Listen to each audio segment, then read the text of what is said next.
The content of this podcast is for informational purposes only and should not be considered medical advice. Always consult with a qualified healthcare professional for any health concerns. Take care of yourself out there.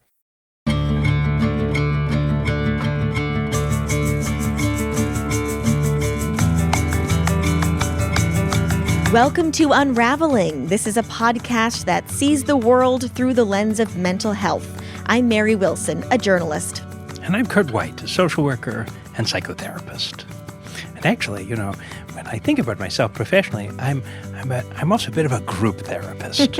I don't always say it that way right up front, but it's been an interest of mine for a long time, and we're going to talk about that a bit today with a guest who's a really special fellow, who's one of the original psychodynamic group psychotherapy thinkers in the past several decades, at least, in the Boston area. Yeah.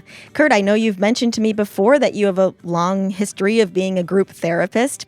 I've never been in one of these groups. I know what individual therapy might be like, but I don't exactly know what happens in a group. How does it function? Are there specific rules? Well, there's different kinds of groups, but usually it's good to have 5 or more people in a group. Ideally, like 5 to 8 people is usually considered like a small group, sometimes maybe up to 10 or 12 people. That's a little bit of a bigger small group. And then you get into median groups, which are kind of in between small groups and large groups. Then you have large groups, which are, maybe an auditorium full of people in a way is a large group, right? Wow. We wouldn't necessarily think of that in a psychotherapeutic way, but there might be group dynamics at play even in a large group. But it's often small groups that are involved in the group psychotherapy world, where, 1 or 2 leaders usually gets together with that group of folks and sits in a circle, which is important both, literally to see and hear one another, and also symbolically, I think, to kind of create a frame of the group, which sort of helps things be present and true for the time that you're together and separated from the events outside of there. And so you're talking about your own problems, experiences, but you're having all of these people around you listening, and maybe you're seeing how they react to what you're saying. That's right. It can be very powerful that way. I think with a therapist, there's only one person responding to you. It can feel very like an individual therapy or something. You can feel very intimate in that way. You're sort of someone is just paying attention only to you for a whole hour, maybe, right? That's very different than maybe normal social interactions. In a group, although there are many different things to pay attention to, there are also many people who can pay attention to them. And that changes things quite a lot. Getting a bit more feedback than you typically might. Yeah, you can sometimes get feedback just the moment you sit down. You see the ways that other people start to notice you and respond to you and work to connect to you and your own interest or fear or perhaps aversion. And that might be different when you're first joining a group compared to a group of folks that you know in an ongoing way.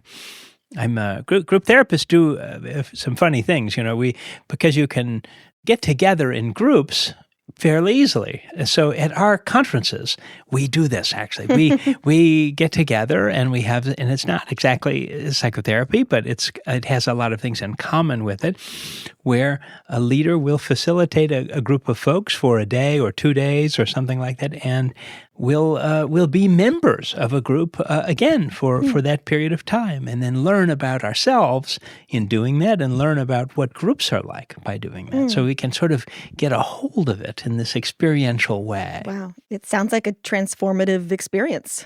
It can be, yeah, and it can be hard. Sometimes I ask people, what do you think of? And they say, well, I remember I was on this team and, I hated it, or I remember a group project when I was in high school and nobody did the work and I had to stay up until 2 a.m. and do the work. I had no other choice to do it. Or there are often these negative associations to groups, but do you have any associations to groups? I think I do have a lot of positive associations, but Yeah. a bachelorette party came to mind. Oh, bachelorette where party. maybe some of the people were on a different page than the others. So It's interesting, yeah.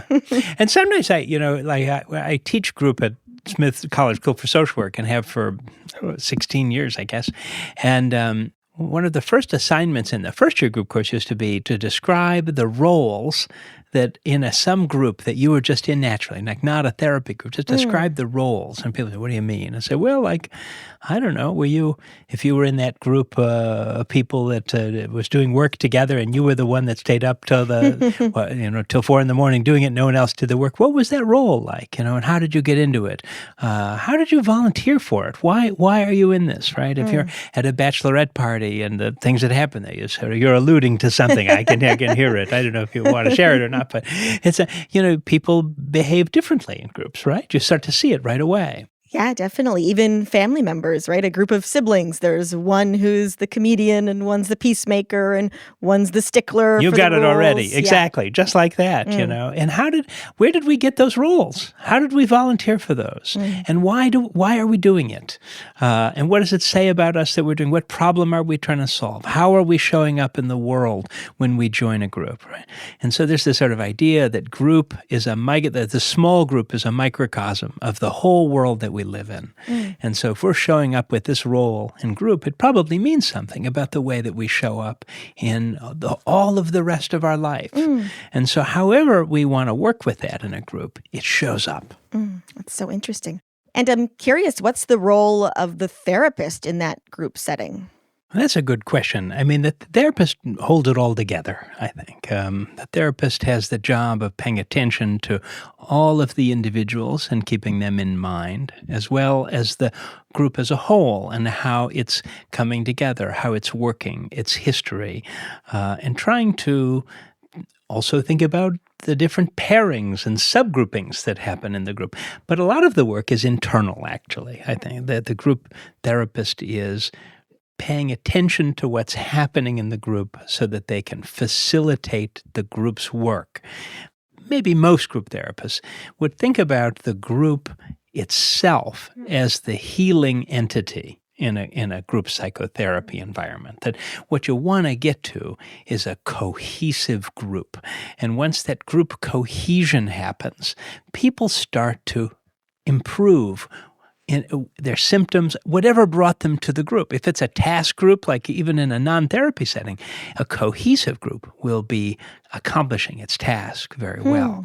And so the group therapist is trying to protect the group from threats inside and outside, integrate new members, help people remember what they're here to do, protect the time boundary of things, to sometimes shine a light on something that needs shining a light on.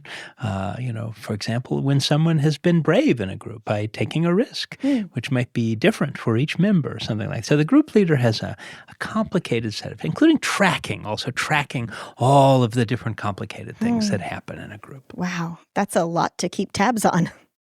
It is. When I was early in my career, I thought it was like kind of impossible, actually. Yeah. It felt like, oh, no way am I going to ever be able to do this for somebody else. And actually, our guest today is one of the people that sort of helped me gradually see the light in that way. So I sat down with Dr. Scott Rutan, who's an old friend, and really just such a treasure of knowledge and someone who really sort of shepherded a whole generation, multiple generations of psychotherapists into group work, and is now retired, and was gracious enough to meet with me at his home in Chestnut Hill, Massachusetts, and show me his old group room on a rainy night after a group conference, and we sat in his sunroom and talked about group psychotherapy and groups and what they are. Dr. J. Scott Rutan is a psychologist in private practice in Chestnut Hill, Massachusetts. He's a distinguished fellow and past president of the American Group Psychotherapy Association and a certified group psychotherapist. Dr. Rutan was the founder of the Center for Group Psychotherapy at Massachusetts General Hospital, Harvard Medical School, and co-founder of the Boston Institute for Psychotherapy. He has published widely on group therapy, including 5 editions of co-authoring Psychodynamic Group Psychotherapy. I hope people enjoy listening to this conversation as much as I did having it.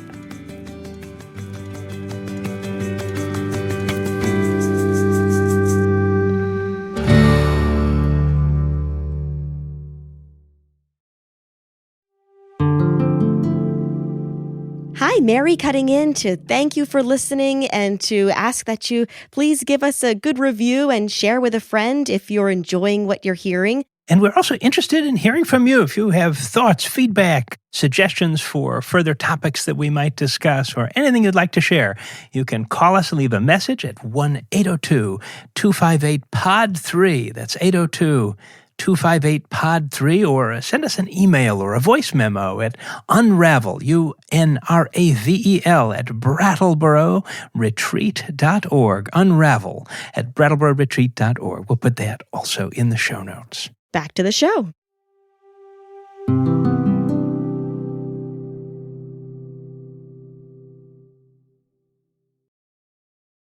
So, Scott Rutan, welcome to Unraveling. Thank you, Kurt. I was hoping we could talk a bit today about groups. Groups have been a long interest of yours, and maybe just to start, you could tell me a little about how you first got into being interested in groups. I think it felt very natural from the beginning for me. My father was a musician. I was always in teams or sports or musical groups coming along. And one of my teachers, one of my supervisors, was a man named Norman Nyberg, who was very interested in group therapy. And as a part of that, he allowed me to sit in and observe one of his groups for 2 years, after which he would talk for about half an hour about what had happened, et cetera. But as soon as I walked into that group and saw the first group, I realized I was home. This just felt so powerful and so real and so current that I knew I was going to have to practice group therapy. That's amazing. What was it about it that grabbed you? Well, one of the English group therapists once said, groups are like a hall of mirrors. You get to see yourself reflected back and how you impact other people and what people really think about you, what people really feel, what messages you're sending to people. And that could be the crux of what therapy is about, really. Mm-hmm. I love that. And I'll give you an example. One time a man came saying he had troubles in his marriage, and he described his wife as a terrible woman, bitchy and horrible and nitpicking and negative. And he came into the group, and the women in the group loved him and took care of him. And it took him about 6 months before they began to nag him and rail at him and yell at him. And he one time said, "Why did I come here? You guys are just like my wife." And I said, "And guess what the variable is?" Right. And they said, "Yes, we would give you suggestions and you would never do them. You would promise and you wouldn't, and you made us mad." Mm-hmm. And it was very interesting. I got a letter some months later from the wife, which I never get. Mm-hmm. And a little note in the bottom said, "Please read this to the group." Mm-hmm. And in it she said, "I want to thank you all for bringing my husband back." Oh, wow. Isn't that lovely? How did they do that? Well, by telling him, here's what you have done to draw out the relationship, the feelings in us that you don't like, mm-hmm. and that you say your wife had. Mm-hmm. And he started to remember that wasn't how she was when we met. Right. It's I know there's that adage of that it's not that people talk about their problems in group, but people are their problems in group. Yeah, that's another thing about group therapy is people don't have to talk about their problems. They'll have them. They'll have them. Do you think that's true exclusively in group therapy settings, or is it true in groups in a general way? No, I think it's group. We do it everywhere we go. It goes with us always. But I think in groups, things are magnified mm-hmm. because it's a multi-person field. Right. And because there's an invitation for honesty. Mm-hmm. That's a primary variable that we look for, is that people are honest with each other. Yeah, it's different, though, than the way that, group therapy, you have to sort of get people used to that frame of relating, isn't it? It's not, yes. We're not necessarily honest with each other in polite conversation, for example. So what is honesty in the setting, then? I think honesty has to do with sharing honestly what feelings are invoked in me mm-hmm. when I sit with you. Mm-hmm. Mm-hmm. And it doesn't imply necessarily that I'm right, but I am honest about what I feel. I was a Little League coach for 5 years. My boys wanted to get in the Little League, and of course there was no coach, so I volunteered. My boys are both pretty good athletes. They moved right up to a different league, but I stayed for 5 years with the ranked beginners. Mm-hmm. And in the town where we live, it's fairly competitive, and they would have a draft today where the coaches would get together and somehow pick, I don't know I never went. Right. So I always got sort of a ragamuffin bunch of kids. But I had one coaching philosophy, which was I would only say positive things. Mm. They had to be true, mm-hmm. So I would say, good swing. Yeah. Not that you missed the ball by 2 feet, but good. So we started the season every year getting beat 12-0 or 10. And 4 of the 5 years, our teams won the championship. The other year, they came in second. Oh, wow. Because the kids just felt confident. They were having fun. And as the games got more important, they didn't care. They knew there was not going to be any downside. So part of that happens in groups too, I think, when people are realizing that what is obnoxious and bad behavior is usually a protection. It's a defense. I use the example of a skunk. A skunk is a beautiful little animal. It's just like a cat, really. But if it gets scared, it stinks up the joint. And that's what we see a lot of times is people stinking up the joint as a way of feeling safe, a way of putting distance between themselves and whatever perceived danger they might perceive. I should remember you once saying, and this is, I think, an object relations philosophy, that people are always trying to be in relationships with one another and also always mangling those relationships in ways that are very particular to each person. Am I paraphrasing you? No, that's good, yeah. I mean, in some ways, it's interesting, theoretically and philosophically, if you will. Most psychotherapies start with one of two different premises, either that the goal of this is to help you become aware of and in charge of and attuned to your aggression. The other side is that the goal of this is to help you increase your ability to form healthy attachments in relationships. Each has its place, but they're different, and they inform how the groups are run quite differently. Right, yeah. Which side are you on? Well, I'm much more on the attachment side, mainly because I think that's where you see the defenses. As you know, it's you make yourself much more vulnerable if you say I love you than if you say I hate you. That's interesting. Yeah, I've never heard that said that way before, of course, but it is true, isn't it? Yeah, I mean, you feel the truth of it. Yeah, absolutely. Matter of fact, I think I define love in a very particular way. I say real love is defined when you feel you've invested more than you can afford to lose.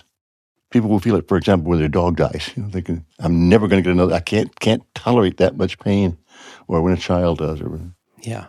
Well, what about the question of group dynamics? What are group dynamics? Well, I think, for example, is that the most important thing that a group therapist has to be able to do to be effective is to help a group feel safe. If a group feels safe, and safe place, even an unskilled group therapist, that group is going to be productive and they're going to be healing. If a group doesn't feel safe, I don't care how skilled the therapist is, that group's not going to be productive. So in some ways, the group dynamics have to do with people feeling that this was a place they can be known, fully known. Even the shaggy parts of ourselves and our history, the parts that we're not happy about, they can come out here. And what happens when they feel that? They feel like, well, it depends on who they are and how they go about it. Right. For example, I've always noticed that there are two different kinds of ways to form groups. You can form groups homogeneously, that men's groups, women's group, gay group, trauma groups, whatever the variable is. Or you can form groups like the population at large, much more mixed.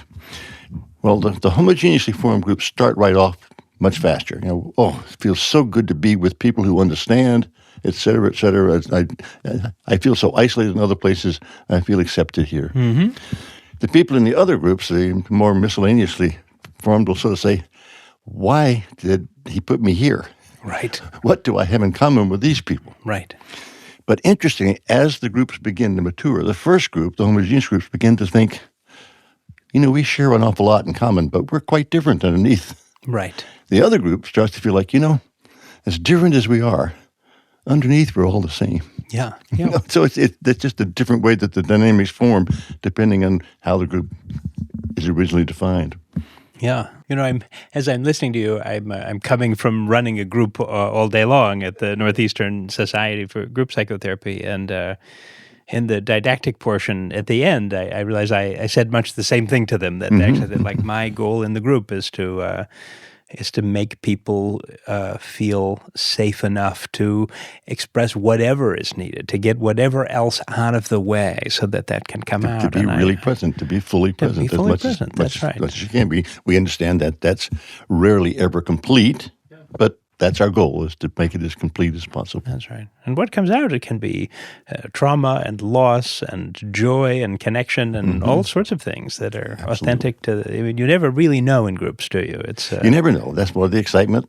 One of the things I did for a while was a part of a group set up by Cecil Rice and Pat Dougherty and a lot of the other people. We went over to Northern Ireland during the Troubles. Oh, yes. And imparted group skills so that people could talk amongst differences, could talk together. And it was very, very important. We would meet with Catholics and Protestants. And in the same group? Same group. How did that go? I've heard about this very project. Wild at first. Yeah, I bet. What happened in those groups? What happened? Well, for one thing, for non-Northern Irish people, we couldn't tell the difference. They all look the same. They all sound the same. They're all gregarious and friendly and open. But these people would not only know within a moment whether they were Catholic or Protestant or where they lived, in which part of Northern Ireland. Right, yeah. It was that specific. Right. And when we would go from Ireland to Northern Ireland in those days, it was like going from East and West Berlin. Mirrors under the cars, guards with Uzis meeting, etc. I think it was Mark Twain who said, "The sure cure for prejudice is travel." That the more you're with people who are different, the more you realize that we're all the same. Do you think that's part of what's part of the helping engine of group also, is to people get to see other people's lives? Absolutely. Absolutely. Yeah. I mean, it's I used to, one of my mentors, Bert Kohler, a psychologist in Chicago, used to say, people call us shrinks, they should call us expanders. I like that. That's true. Hopefully that's true. That's true. I mean, because it was, they, people get stuck in a rigid way of understanding themselves and their lives and their situations. Sometimes seeing other people and hearing from them opens it up a little bit easier than... It's interesting, these days that so many people are doing groups remotely. Oh, yeah.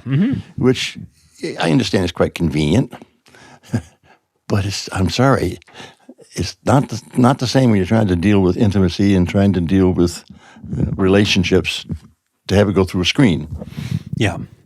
Yeah, it's possible, but it adds a dimension of complexity to it. It certainly does, and it's one thing to say something honestly to somebody who's sitting next to you, and it's another thing to say it through a microphone to somebody who may be 40 miles away. True. I had a couple of groups going, and when COVID hit, we pivoted to online, and in one group lost a couple members. They didn't want to do it, and for whatever reasons, and. But at that moment, we had no choice. That was the only way to meet. And it was actually kind of interesting because in one group, there had been just under the surface conflict for a long time.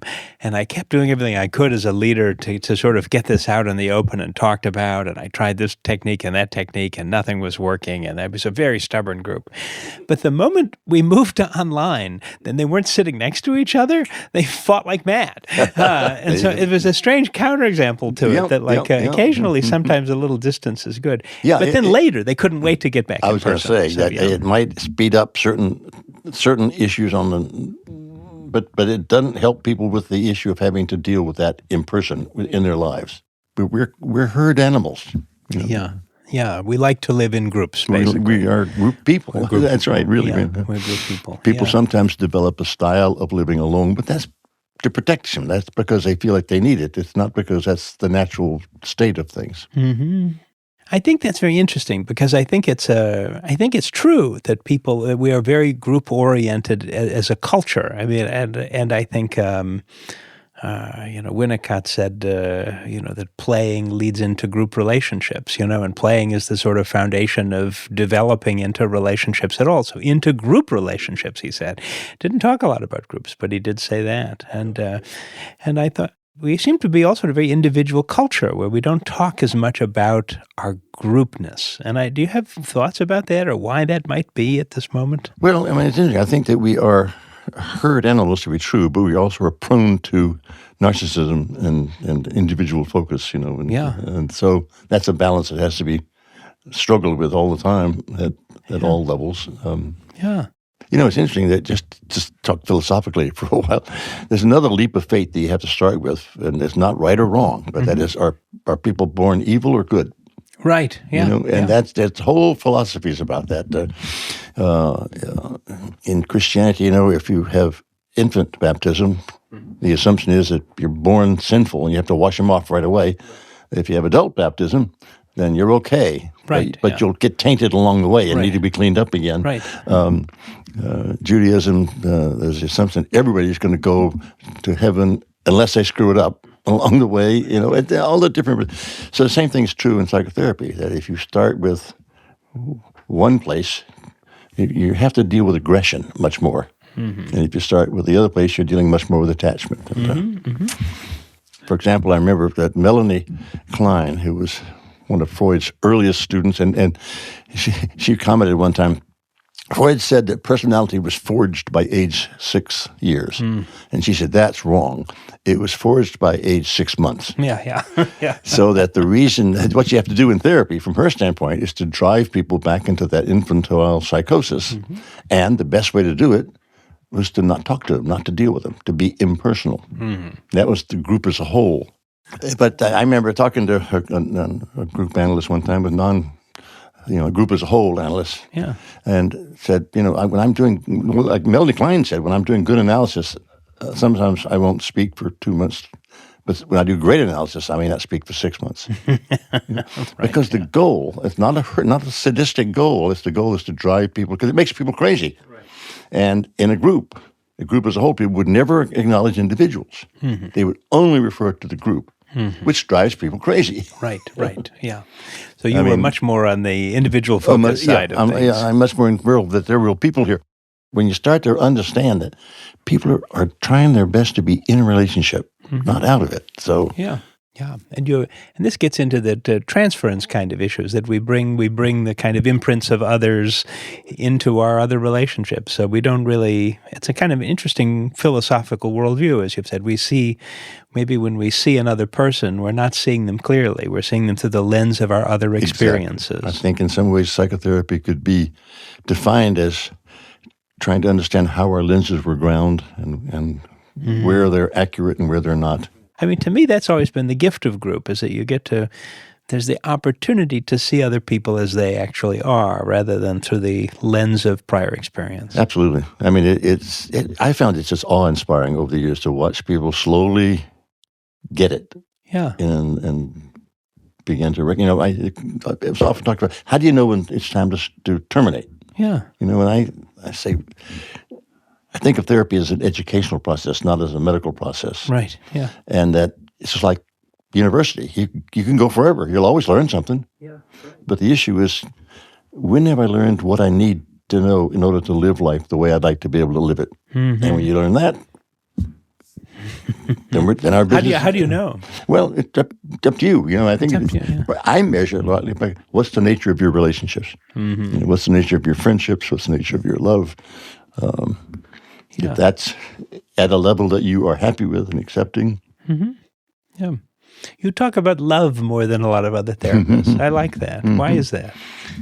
Well, I think that's what we all crave. Yeah. That's what we're all seeking to get. That's the reason people buy puppies, Yeah, right. Yeah. Very good. Well, how do you see group therapy as different from individual therapy? Well, for one thing, there are more people involved. Good answer. I like that. No, I think that there's more mirrors. There are more opportunities to see how people respond to us and how we respond to them. And, it's one thing if you have just an individual therapist and we're responding, that's good. A lot can happen there. But if I have, I used to have 10 people in my groups. Some people work with 8. But I could have, you could have 5 men and 5 women. Different, and you think, why am I reacting differently to this one and that one? And that kind of information is not available in smaller groups. That's right. And someone once said to me that sometimes if an individual therapist might have trouble understanding the problems that someone is reporting interpersonally, in the group, because they're finding them, very easy to get along with, and they're talking about not getting along with other people, but you put them in a group, and then you sort of, you see it right away. They're going to have that kind of, whatever the problem is, they'll have it with somebody in the group. And so they begin to be, this opportunity to work it out. I often felt my groups were my best supervisors, too. They would, if I missed something, they'd catch it. They'd remind me. Yeah, that's right. Yeah. I was reminded of Mahatma Gandhi, who once said, I must follow them. I'm their leader. It's an interesting style of leadership, isn't it? Not everyone has that, I think. But I think, the idea of being a follower in that way. Yeah, and if you start with, if this is a safe place, if I've done my job and this is a safe place, people are going to want to work on their problems. They're paying money. They're coming, giving up their time. They're not just waste time, but they want to. And I almost always will find that in some ways around attachment relationships. Yeah, right. That's where they're feeling it isn't working for them. That's what they're feeling. And are those very old patterns sometimes for folks? Sometimes their lifetime, yeah. Also, when I would see a new patient for an evaluation, I would never ask the question, is group a good choice for this patient? I'd only ask, is there any reason why this patient shouldn't be seen in a group? How do groups form and develop? It seems to me that a new group is a pretty challenging thing, that a group has to sort of do some work in order to be that kind of engine of healing that we would want it to be. Well, what about the sort of like phases? Some people talk a lot about phases of group development. Others don't care about it at all. Like Yalom doesn't care much about it, for example. Where are you on that? I think there were essentially three phases, the infancy, adolescence, and maturity in groups. Yeah. The infancy is when it's a brand new group. That's when they're least effective. Right. But there's interesting stuff because people are sort of saying hello and you're getting the hello rituals, and you begin to see who are those people who are ingratiating, who those people are off-putting. Then the adolescence is when things are much more turbulent and some people are involved, some people aren't, et cetera. Yeah. And then when a group reaches maturity, then for the rest of its life, it's a very healing, special, and they can take in new members quickly and easily. And by the way, there are very few dropouts of a mature group. Whereas there are a lot of dropouts in an early group. Yeah. People are testing it out, figuring it out. Yeah. No, they haven't gotten to what I've talked about, that universality or that installation of hope. Yeah. Another thing about group therapy is people have the opportunity to actually see somebody finish therapy, to get better, to have a termination, and they can be part of it. Yeah. They can see that it works. That's really true. And I think it's hard on the therapist too, though, isn't it? I mean, I think it requires some muscle that maybe not everyone who's an individual therapist wants to cultivate. I'm not saying they couldn't be group therapists, but I don't know that everyone wants to cultivate I agree. that muscle. I mean, as I say, and as you said, it's anxiety provoking to sit with a group. It is, yeah. Sometimes they get very mad at you. They get mad. They disparage you. Some people, that just doesn't work. You do have to have some faith, I think, right? Oh, yeah, It's absolutely. part of why observing is so helpful. You can see someone else really work it out. I think that's such an important. I know it was important for me in the earliest phase that I was able to watch it rather than having to do it, and then I can call back on that and think, what would Norm have done? Yeah. What about the sort of dark side of groups? Can groups hurt people in ways that maybe individuals can't? If they're poorly can't? led, if they don't feel safe, if they don't ever reach that place of safety, then they can be very hurtful and very dangerous. People can get injured powerfully in a group. Yeah, sometimes you say to a person in a group, and they immediately go, even like they'll recall a group project in middle school that went poorly or something like that. Why do you think so many people remember natural experiences of groups like that? Well, because they can be so hurtful. Yeah. I mean, they're not your average hurt. They're deeper. Because there are people involved. And Yeah. You could get ganged up on or you can get ganged up or on, blamed for or you just don't feel loved. You don't feel expected. You don't feel loved. Yeah.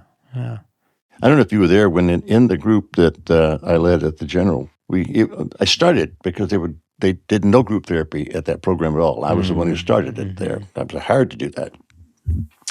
And so I thought the best way to do that was to have the group and have a group that just came off the waiting list. Nobody would pick up these patients for individual therapy, so we put them in a group. So they were, as you may have noticed, they were a pretty disturbed group of folk at the time. Yeah. So there's one fellow, Bob, who the fact that he could remember it was a Thursday morning was astonishing to me. He was essentially a street person. He came in and he was was shoveled.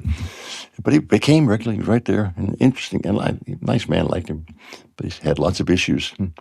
But one day the group said to him, Bob, you stink. You got to take baths and why? And he said, really? And they said, yeah, you got to. And then they proceeded to teach him how to use a laundromat. Oh, yeah. Step by step. Yeah. This is how you do it. The next week, Bob came on time, plaid shirt, striped pants, all kinds of misfit things, but clean. Yeah. Now, in an early stage of the group, that might have been perceived as a very hurtful kind of comment. Right. Yeah. But this was a more mature group at this time. He knew that these people would not hurt him. Whatever they're going to say to him. And it was actually kind of kindness. Very much, because they were taking a risk to say something that's hard to say to people, right? That's right, and that's a good metaphor. People on the subway would say it in a different way. That's right. They would be mean and hurtful in that way. One of the other things that's been really fascinating to me about group therapy is how it's like when you meet week to week, it's like no time has passed. Do you experience that also? Absolutely. Yeah. I can sit down with a group after I come back from vacation and say, as we were saying, right. It's like that. It's people really in a group that has gone through those early developmental stages and got to that working group phase. Like, it's people just want to get down to business. It's like nothing has happened in the meantime. One of the signs of a mature group I sort of look for is how much people will talk about having thought about the group during the week, or thought about the members of the group. Yeah, you carry it inside you in a way. Yeah. What would you say to someone who might be thinking about being in a group? I'd say do it. Yeah, as simple as that. Yeah. It's like jump. Yeah, I mean, it is a tremendous growth opportunity, a tremendous learning opportunity. Yeah, it will make you anxious. It will make you sad. It'll make you feel exhilarated. It'll help you feel. Well, thank you, Scott, for talking with me this past hour. I really enjoyed it. It's been my pleasure, Kurt, as always.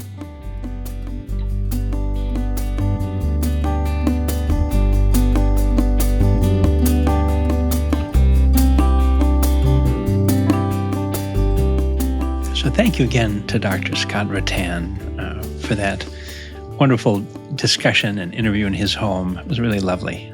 Lovely time for me. And joining again is Mary here. Hi, Mary. Hello. Yeah, I learned so much. Like we spoke about at the top of the episode, I really wasn't sure what to expect. But it sounds like group is just a great opportunity for growth. And maybe it's not so easy, but really teaches you how to tune into the vibe of the room. And then you can kind of carry that forward in your relationships. It's interesting to hear from me, someone who's thought about group for a long time, to sort of hear the pitch from Scott again, to just sort of jump in, just do it. You want to join a group, join the group. Learn about yourself. Here it is. What is this wonderful opportunity right in front of us to sort of really understand the hidden things about ourselves? And maybe they're not like easy things to see sometimes. They're tough things, but maybe they're necessary. Maybe they're things that could really, if they're getting in our way all of the time, right? If we're having that feeling like sometimes it's a joke among therapists, life is just the same damn thing over and over again. Like, well, why the repetition, in other words, right? And maybe there's something hidden in us that is sort of contributing to that. And group might be a way to help clear that away, to sort of be less the prisoner of our own repetitions. And wouldn't that be just a joyful thing? Kind of a place where you feel safe too, safe enough to shed that armor and open up. Isn't that wonderful? As the lap of the group in a way, that sort of holding environment. These wonderful phrases and metaphors about how powerful it is. You know, I'm in a group myself, a training group. We meet every other week and twice a year for a whole day in person. That's one of the great joys of the past year or so since I've joined that one, that to have those folks to look forward to seeing them, to sort of helping them, helping me see the things about myself that are sometimes hard to see, responding to things in the group that are sometimes tough. But you know, here I'm talking about the hard parts, but really what I feel is the sort of, warm and welcoming holding of the group that makes the exploration of those tough things possible. And we're going to talk more about group in our next episode, aren't we? Yeah, we'll have a great interview next episode talking more about the complexities within groups when you have people from different identities and cultures all in the same group, how they interact, and maybe even sort of the dark side of some groups. Oh, I can't wait. Talking about group is one of my favorite things. So these are special, fun episodes for me. So thank you, Mary. All right. We'll see you then.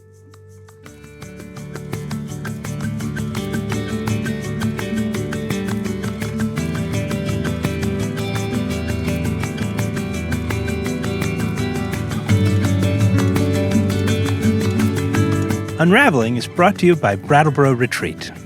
Our producers at Charts and Leisure are Andrew Atkin, Hans Butow, and Jason Oberholzer. And you can find us on social media by searching Brattleboro Retreat. Brattleboro Retreat is committed to exploring diverse perspectives on mental health. While we invite hosts and guests to share their insights, the views expressed are their own and do not necessarily reflect the policies or positions of the hospital or its staff.